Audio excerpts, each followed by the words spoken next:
সুপ্রিয় সুধী, যে যেখান থেকে দেখছেন সবাইকে অনেক অনেক প্রীতি ও শুভেচ্ছা।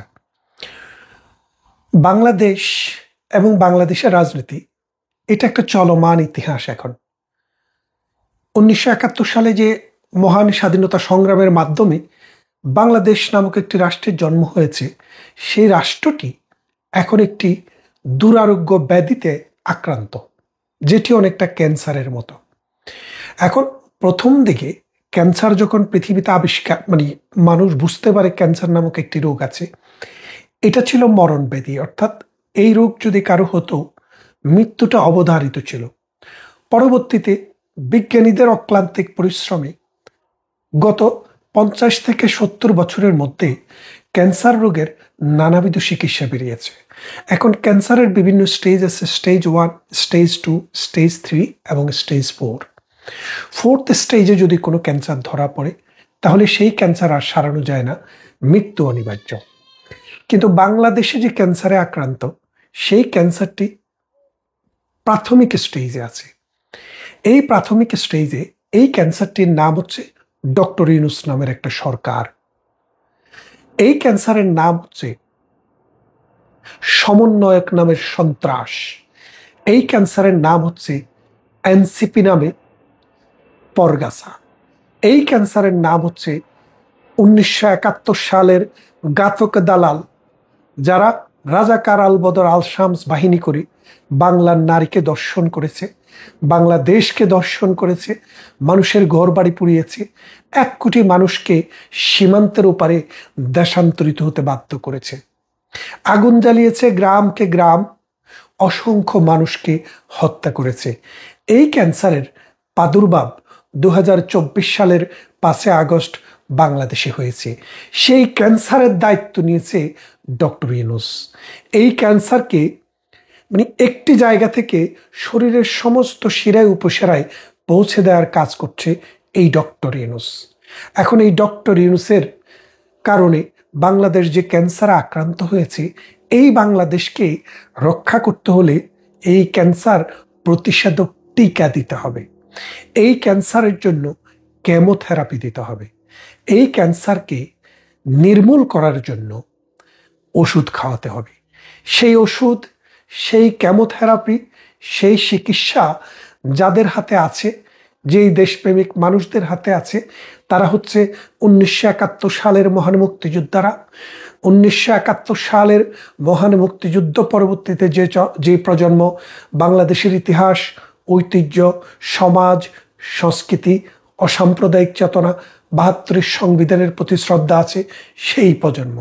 সেই প্রজন্ম হচ্ছে বাংলাদেশ ছাত্রলীগ, বাংলাদেশ যুবলীগ, আওয়ামী যুবলীগ এবং বাম দলীয় রাজনৈতিক ঐক্য, কিছু কিছু ক্ষেত্রে বাংলাদেশ জাতীয়তাবাদী ছাত্রদল এবং যুবদল এবং জাতীয়তাবাদী চেতনার কিছু মানুষ।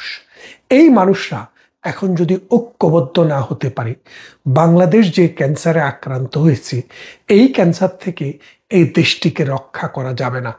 যার ফলে এই প্রগতিশীল, এই উন্নয়নশীল, গণমুখী এই সমাজটি গত 53 বছরে রাজনীতিবিদের হাত ধরে যেখানে গিয়ে পৌঁছেছে, আমরা যদি আমাদের প্রতিবেশীদের সাথে তুলনা করি, কারা আমাদের প্রতিবেশী?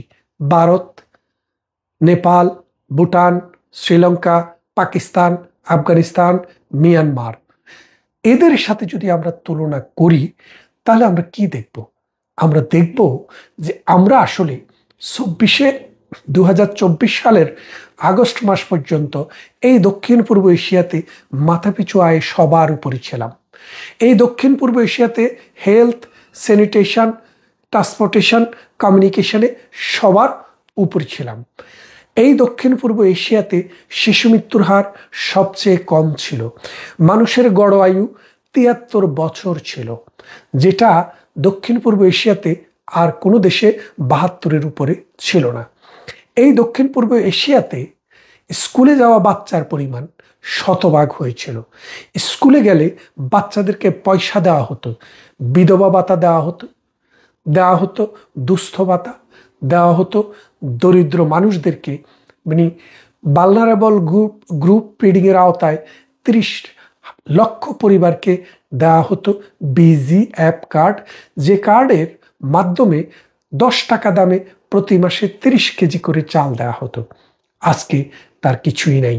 ক্যান্সারে আক্রান্ত এই দেশ, উত্তরবঙ্গে যে হাহাকার ছিল, উত্তরবঙ্গে যে মঙ্গা ছিল, আমরা সেই মঙ্গাকে জাদুঘরে পাঠিয়ে দিয়েছিলাম। সেই মঙ্গা ডক্টর ইউনূস আবার বাংলাদেশে নিয়ে এসছে। রিক্সা যারা চালিয়ে খান, ঠেলা গাড়ি চালান, দিনমজুরের কাজ করেন, শ্রমজীবী মানুষের কাজ করেন, তাদের অনেকের কর্ম এখন আর নেই। লক্ষ লক্ষ মানুষ বেকার হয়ে গেছে। লক্ষ লক্ষ নারী তার গার্মেন্টসের জবটি রক্ষা করতে পারেনি। বাংলাদেশ থেকে গার্মেন্টসের অর্ডার শিফট হয়ে যাচ্ছে এশিয়ার অন্য দেশে। রিক্সাওয়ালা, ঠেলাওয়ালা, দিনমজুর, তাদেরকে কি জিজ্ঞাসা করেন আপনার এখনের আয় কি বেড়েছে না কমেছে, খরচ কি বেড়েছে না কমেছে? এক কথায় বলবেন আমার খরচ বেড়েছে। আয় আয় কমেছে। কত কমেছে? 10%, 20%, 30%? না, 50%। তাহলে দেখেন, যে মানুষের আয় কমেছে 50%, খরচ বেড়েছে 10%, তার জন্য 60% ইনকাম কমে গেছে। সেই মানুষ এখন অন্যের সংস্থান নেই, বস্ত্রের সংস্থান নেই, নেই বাসস্থানের কোনো প্রতিশ্রুতি। এইরকম একটা অবস্থায় স্কুলের বাচ্চাদের হাতে বই তুলে দেওয়া যাচ্ছে না। বিভিন্ন ব্যাংক তার গ্রাহককে তার গচ্ছিত আমানতের টাকা ফেরত দিতে পারছে না। বিশ্ব ব্যাংক যে সাহায্য আমাদেরকে দিয়েছিল, তার বাহিরে আর কোনো সাহায্য বাংলাদেশে আসছে না। বাংলাদেশে প্রতি বছরে যে পরিমাণ ইনভেস্ট পৃথিবীর বিভিন্ন জাতি থেকে, বড় বড় দেশ থেকে আসতো, সেই ইনভেস্ট এখন জিরোর কোটায় চলে গেছে। গত 16 মাস ধরে বাংলাদেশে একটি টাকাও ইনভেস্ট হয়নি। তাহলে আপনি দেখেন, একটা দেশে যদি ইনভেস্টমেন্ট বন্ধ হয়ে যায়, একটা দেশে যদি বিদেশে যাওয়া মানুষের সংখ্যা কমে যায়, America, Britain, Europe, Australia, Canada, New Zealand, এইসব দেশে আমাদের তরুণদের একটা নতুন প্রজন্ম সবসময় ওইসব দেশের দিকে যেত। ওইসব দেশে গিয়ে তারা নিজের ভাগ্য উড়ানোর চেষ্টা করত, পরিবারের জীবন বদলাতো এবং নিজের জীবন বদলিয়ে বাংলাদেশকে রেমিটেন্স দিত। সেই দেশে এখন ব্রিটেনে আগে যে পরিমাণ ভিসা দিত বাঙালিদেরকে, তার 3/1 ভাগে নেমে এসছে। আমি ইমিগ্রেশন সেক্টরের সাথে জড়িত বলে এই বিষয়টা আমার কাছে ক্লিয়ার একটা আন্ডারস্ট্যান্ডিং আছে। আমেরিকাও 30% থেকে 40% ভিসা কমিয়ে দিয়েছে। ইউরোপে এখন নাই বললেই চলে। অস্ট্রেলিয়া, কানাডা, তাদেরও যে রেশিওটা আপনি যদি গত 3 বছর আগেরটা হিসাব করেন আর এখনেরটা হিসাব করেন, প্রায় অর্ধেক কমে গেছে। তাহলে আমাদের যে এই প্রজন্ম, যেই প্রজন্ম 100টা ইউনিভার্সিটি থেকে, মেডিকেল কলেজ থেকে, বুয়েট, চুয়েট, রুয়েটের মতো বিভিন্ন প্রতিষ্ঠান থেকে বেরিয়ে যাচ্ছে, যাদের অ্যাকোমোডেশন দেওয়ার মতো ক্ষমতা বাংলাদেশে নেই, এই বাংলাদেশ থেকে তারা বেরিয়ে যাবে সেই ব্যবস্থাও নেই। কারণ মৌলবাদী চিন্তা চেতনার মানুষরা বাংলাদেশটিকে গ্রাস করেছে। এই মাওলানা মমিনুল হকের নেতৃত্বে লোকেরা এখন আফগানিস্তানে যায়। কবি নজরুল বলেছিলেন, বিশ্ব যখন এগিয়ে চলেছে, আমরা তখনও বসে বিবি তালাকের ফতোয়া খুঁজছি কোরআন হাদিস চষে। পৃথিবীর মানুষ চাঁদের দেশে যাওয়ার জন্য, মঙ্গল গ্রহে যাওয়ার জন্য যখন সাধনা করছে, আমাদের এই মমিনুলরা, ওই 501 নাম্বার রুমে ধরা খাওয়া মমিনুলরা এখন আফগানিস্তানে যাচ্ছে। আফগানিস্তান থেকে নতুন ফতুয়া নিয়ে এসে কিভাবে আমার নারীকে পাথর মারা যায়, দোররা মারা যায়, সেই নতুন সালিসি ব্যবস্থা চালু করার জন্য। আমরা যদি এখন এই জাতি, এই সমাজ, এই রাষ্ট্র, এই শিক্ষিত জনগোষ্ঠী যদি এখন সোচ্চার না হয়, এই মৌলবাদী চক্র যারা বাংলাদেশকে জাহান্নাম বানাতে চায়, বাংলাদেশের নারীদের জীবনকে নিষ্পেষিত করে দিতে চায়, এক পুরুষ 4টি নারীকে সম্ভোগ করতে চায়, সেই সমাজ ব্যবস্থায় আমরা আবার হয়তো ফিরে যেতে হবে।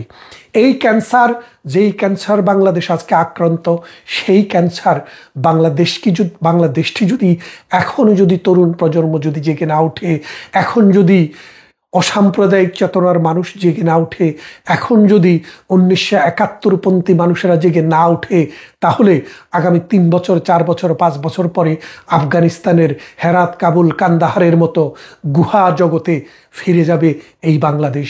আসুন আমরা যারা এই বাংলাদেশকে ভালোবাসি, ডক্টর ইউনূসকে যারা পরিচালনা করেন মৌলবাদী শক্তি, তাদেরকে পরাজিত করে এই ডক্টর ইউনূসের সমাধি, মানে ডক্টর ইউনূসের সমাধি নয়, তার সরকারের সমাধি এখানে করে প্রগতিশীল বাংলাদেশমুখী এবং প্রগতিমুখী মানুষ দিয়ে একটি সরকার করে একটি নির্বাচনের ব্যবস্থা করুন। তা না হলে ক্যান্সারটি আস্তে আস্তে চতুর্থ ফোর্থ স্টেজে চলে যাবে, যখন আপনি কেমোথেরাপি দিয়েও এই রোগটি আর সারাতে পারবেন না। ভালো থাকুন সবাই, কথা হবে অন্য কোনো ভিডিওতে, অন্য কোনো ইস্যুতে।